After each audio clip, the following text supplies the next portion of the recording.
linda, tudo bom? Tudo beleza com vocês?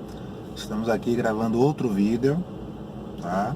Eu postei ontem um vídeo falando sobre as constituições brasileiras. Alguns alunos, a gente está batendo bem esse assunto nas aulas do pré-ENEM, lá no cursinho. E ontem, na turma da tarde, eu cheguei no segundo reinado. E nós falamos sobre Irineu Evangelista de Souza, o Barão de Mauá. Mas falamos também sobre as leis abolicionistas. E aí eu mostrei, né, que existiram 4 leis que são muito importantes. Essas vocês têm que memorizar. Desculpe a trepidação. Pronto. E nós vimos a lei Eusébio de Queiroz, nós vimos a lei do ventre livre, a lei do sexagenário e a lei áurea. E aí eu dei 2 versões para as leis, né? Eu dei a versão para o Enem, então o Enem cobra o que é oficial, o Enem cobra o que está escrito. E o que está escrito é que em 1850 a lei Eusébio de Queiroz acabou com o tráfico negreiro no Brasil, certo? E aí nenhum navio negreiro poderia mais atracar em portos brasileiros, né, sob o risco de sofrer as devidas punições. E aí a lei Eusébio de Queiroz acaba com o tráfico. A lei do ventre livre liberta todas as crianças nascidas a partir de 1871. Então todas as crianças que nascessem a partir de 1871 seriam consideradas crianças livres. A lei do sexagenário libertou todos os escravos com mais de 60 anos. Então, o escravo, quando conseguia completar 60 anos, ele automaticamente deveria ser posto em liberdade. Teve um aluno outro que perguntou assim, como é que ia comprovar que ele tinha 60 anos? Bem, existia os documentos de propriedade, né? Então, os fazendeiros mantinham os livros sempre atualizados, quantos escravos eles tinham, quais os nomes dos escravos, né? Quando os escravos nasceram, né? Para que eles tivessem o valor, quanto cada escravo custou, né? E aí dava para comprovar se o escravo tinha ou não 60 anos. E, finalmente, a Lei Áurea, assinada em 13 de maio de 1888 pela princesa Isabel, a herdeira do trono, a filha de Dom Pedro II, que acabou com a escravidão em todo o território brasileiro. Então a visão do Enem é esse, que é a visão oficial do assunto. Mas quem vai fazer o vestibular da UNEB, a UNEB já exige interpretação, né? Então você tem que saber o que era a lei e interpretar ela. Você tem que ter o poder de criticar a lei, por que ela não deu certo. Aí você tem, por exemplo, a lei Eusébio de Queiroz acabou com o tráfico negreiro. Nenhum navio negreiro podia mais atracar em portos no Brasil. Mas aí você vai ter Porto de Galinhas, lá em Pernambuco, que vai continuar fazendo contrabando de escravos, contrabando ilegal, vai continuar entrando escravos no Brasil. Além disso, você vai ter o tráfico interno, né? Então aqui dentro do território os escravos continuavam sendo negociados. Você tem o aumento do valor do escravo, a lei de oferta e de procura. Então você vai ter uma quantidade limitada de escravos, porque não vão entrar escravos novos, e essa quantidade limitada de escravos que vão estar dentro do Brasil vai ter o seu valor elevado. Então vai ocorrer uma valorização da mão de obra. Na verdade, quem se beneficia com isso é o fazendeiro, que vai ter o seu patrimônio aumentado, né? Você tem 10 escravos, cada um com determinado valor. Após a lei Eusébio de Queiroz, esse valor sobe, então sua propriedade, os seus bens aumentam, né? Houve uma valorização da mão de obra do negro.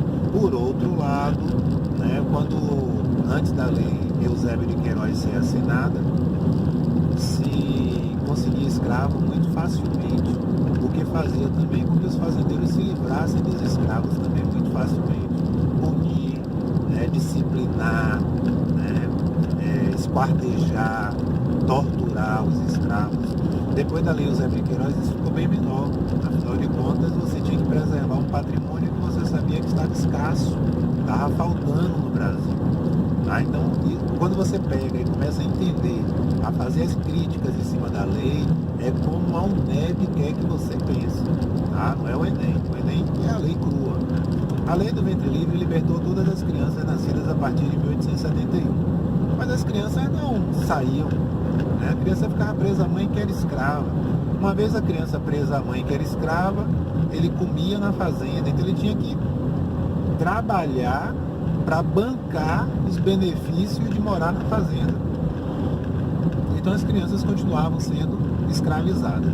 A lei do sexagenário libertou todos os escravos com mais de 60 anos. O problema todo era o escravo completar 60 anos. A maior parte, a vida, né, a margem de vida do brasileiro no século XIX era 50 anos, 55. Você vê que Dom Pedro II nunca trabalhou na vida, nunca pegou no pesado, nunca cortou cana, nunca tomou chuva, nunca trabalhou debaixo de chuva, nunca foi disciplinado, nunca foi com tronco apanhar.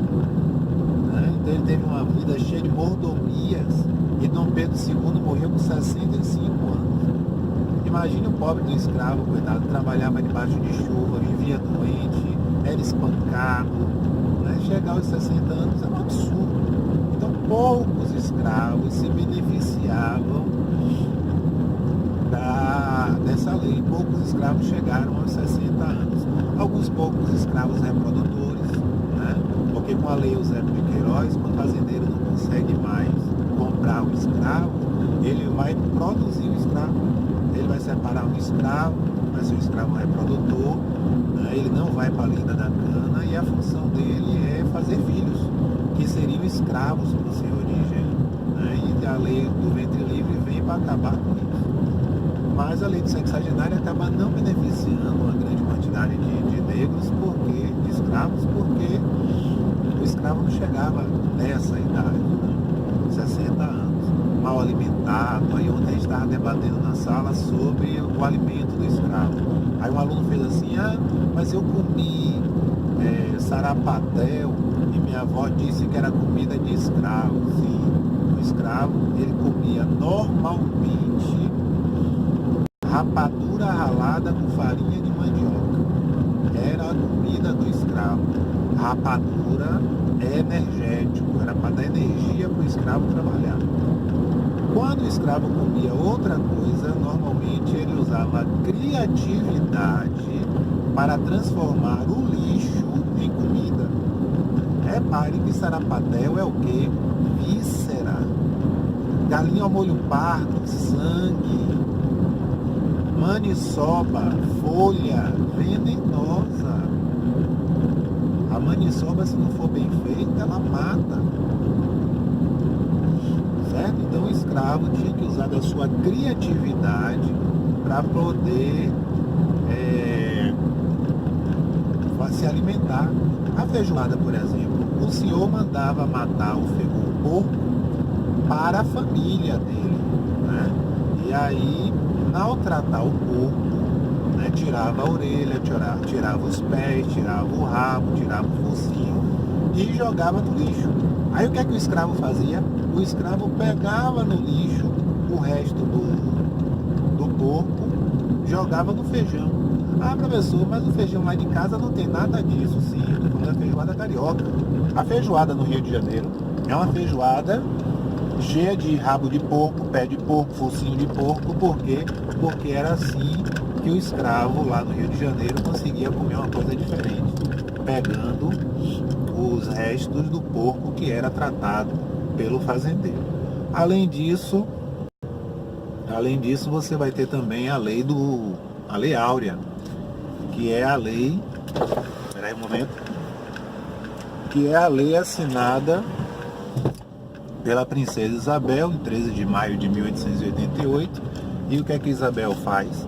Ela acaba com a escravidão no Brasil. Ela não libertou os negros, ela acabou com a escravidão. Aí eu sempre tenho aluno que faz assim, mas é a mesma coisa. Não, não é a mesma coisa. Tá? Lembre que no século XIX já haviam escravizados no Brasil que não eram negros. Tá? Então haviam escravizados que eram brancos, tá? E aí a Globo às vezes faz uma novela como Escravizaura, né? Cláudia Alencar na novela Força de um Desejo, com Paulo Betti e Reginaldo Faria. Cláudia Alencar é uma escrava branca, né? Ela tem a marca da fazenda nas costas, que era a marca que era dada aos escravos que nasciam da cor branca. Então, libertar os negros e acabar com a escravidão é bem diferente.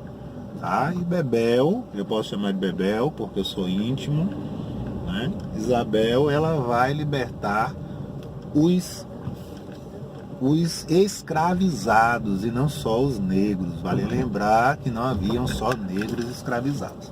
Beleza? Então, aí teve uma aluna que me perguntou assim: professor, nos Estados Unidos os escravos, além de se tornarem livres, eles também ganharam uma indenização do governo. Alguns escravos receberam indenização do governo, outros escravos foram contratados pelo governo. Vale lembrar que quando foi abolida a escravidão nos Estados Unidos, eles estavam em guerra. Era a guerra de secessão. E a guerra de secessão, ela colocou o norte contra o sul, e o norte aboliu a escravidão. Aí os escravos do sul fugiram para o norte, porque no norte eles seriam livres, e eles engajaram no exército. Então, os negros americanos, muitos acabaram sendo aproveitados, né? Enquanto que aqui no Brasil os negros se tornaram livres, a abolição da escravatura forçou, e eles foram postos na rua. Os fazendeiros colocavam eles para fora de casa ou da fazenda, né? Eles tiveram que ir para Salvador. Aqui em Salvador, metade da população já era de escravos. Metade da população de Salvador. Ou eram negros libertos, ou eram ganhadeiras, né? As ganhadeiras de Itapuã, por exemplo, que eram escravas que tinham seus tabuleiros, que vendiam seus quitutes, né? Muqueca de carne baleada, bolinho de acará, acarajé, né? E os escravos que vieram da fazenda, os recém-libertos das fazendas, vieram para Salvador. E houve um inchaço em Salvador.